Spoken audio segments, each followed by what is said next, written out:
भी मात्रा में यहाँ पर देखो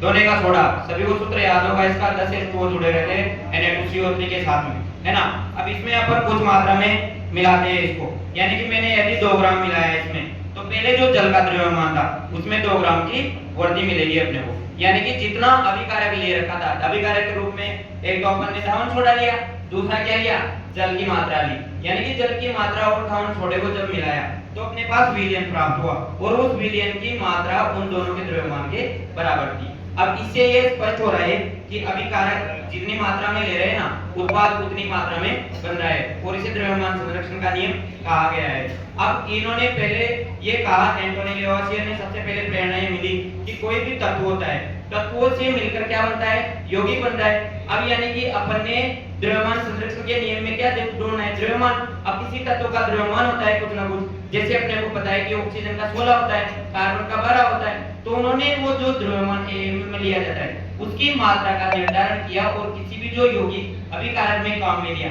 उनकी मात्रा का निर्धारण किया, और उसमें ह्रास होने वाला, अब जरूरी नहीं है अभिक्रियाओं में, जैसे इसमें तो कोई भी और चीज का निर्माण नहीं हुआ और ये खोल लिया अपन ने, दोनों में अपन ने लिक्विड और ठोस फॉर्म में दिया है, लेकिन बहुत सारी अभिक्रियाओं में गैस भी उपयोग में आती है, और गैस बाहर भी निकलती है, CO2 गैस बाहर निकलती है, किसी में ऑक्सीजन बाहर निकलती है। अब वो आश्रय में थे सबसे पहले, जब उन्होंने देखा कि अपन ने कोई चीज 10 ग्राम ली है, किसी में CO2 की मात्रा बढ़ रही है, जैसे कैल्शियम कार्बोनेट चूना होता है ना, बिना बुझा हुआ चूना, जिसमें वो अभी जल में मिला के तो क्या बन जाता है, बुझा हुआ चूना। अब उसके साथ में उसमें उन्होंने क्रिया करवाई तो CO2 गैस बाहर निकली, CO2 गैस बनी, और जो गैस बाहर निकली तो उसकी मात्रा कुछ कम होगी। अब उन्होंने पता किया कि जैसे ही मात्रा कम हुई, ये कहां गई, उनके सामने प्रश्न खड़ा हो गया। अब जैसे उसको आश्रय हुआ